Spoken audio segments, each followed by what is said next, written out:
Hello everyone, this is Khan traveller. এই মুহূর্তে আমি আছি যেটা মানুষের স্বপ্নে থাকি। সো আমি অনেকবার ট্রাই করেছিলাম এই দেশে, একে একে 3বার রিজেক্ট হওয়ার পরে আমি ফাইনালি আলহামদুলিল্লাহ আমি 2-3 দিন আগে ভিসাটা পেয়েছিলাম। এই মুহূর্তে আমি আছি মালয়েশিয়া কুয়ালালামপুর চিড়িতে। আই হোপ বেটার কোনো কিছু আসতেছে। সো সবাই সাথে থাকুন।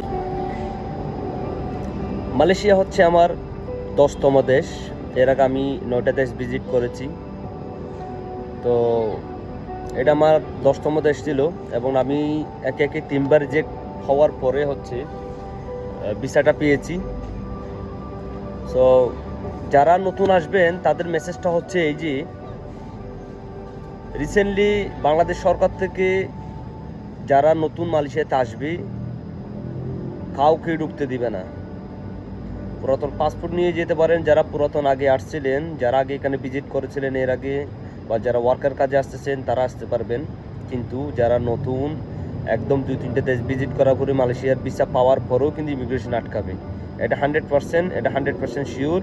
এবং আমি যেভাবে আসছি বলতে পারেন যে আপনি কীভাবে গেছেন, আপনি তো নতুন। হ্যাঁ, আমি যেভাবে আসছি এটা হচ্ছে এয়ারপোর্টে যারা ইমিগ্রেশনের পুলিশ ছিল তারা আমার দেশ যেগুলো ছিল এগুলো দেখছে। দেখার পরে আমি যে মালয়েশিয়া কোথায় থাকবো, কোন জায়গায় থাকবো, কত ডলার নিচ্ছি, কত টাকায় ডলার ইনভেস্ট করেছিলাম, এবং মালয়েশিয়া থেকে আমি ইন্দোনেশিয়াতে যাব। সো আমি তাদেরকে প্রুফ দেখালাম যে আমি মালয়েশিয়া থাকবো না, আমি ওখান থেকে ইন্দোনেশিয়া যাব। তারপরও তারা আমাকে প্রায় মেবি 2 ঘন্টা প্লাস আমাকে আটকাইছিল ইমিগ্রেশনে। সো তাদের সিনিয়র অফিসার যারা ছিল তারা আসছে, আসার পরে হচ্ছে আমাকে অনেক কিছু জিজ্ঞেস করা হয়। সো আমি তাদেরকে বললাম যে দেখুন, আসলে দেশ ট্রাভেল করলে এটা একটা আমার নেশা। এরপরে তারা আমার সব কিছু চেক করলো, পাসপোর্টের যে দেশগুলো ভিজিট করা ছিল, কোন কোন দেশে কতদিন থাকছিলাম এবং সাথে কে ছিল। কিন্তু আমার সাথে কেউ ছিল না, আমি সব সময় কিন্তু সিঙ্গেলে গেছি। আমি দেশের বাইরে যখনই ট্যুরে যাই তখন আমি সিঙ্গেলে যাই, আমার সাথে কেউ থাকে না। বিকজ সিঙ্গেল গেলে একটু মজা আছে, ফিলিংসটা একটু অন্যরকম। সবার সাথে গেলে একটু ঝামেলা সৃষ্টি হওয়ার ইয়ে আছে। সো যেটা বলতে চাচ্ছিলাম এটা হচ্ছে, ইমিগ্রেশনে আমাকে ছেড়ে দেওয়ার একমাত্র কারণ হচ্ছে বাংলাদেশের ডিফেন্সের সাথে আমার একটা বিজনেস আছে।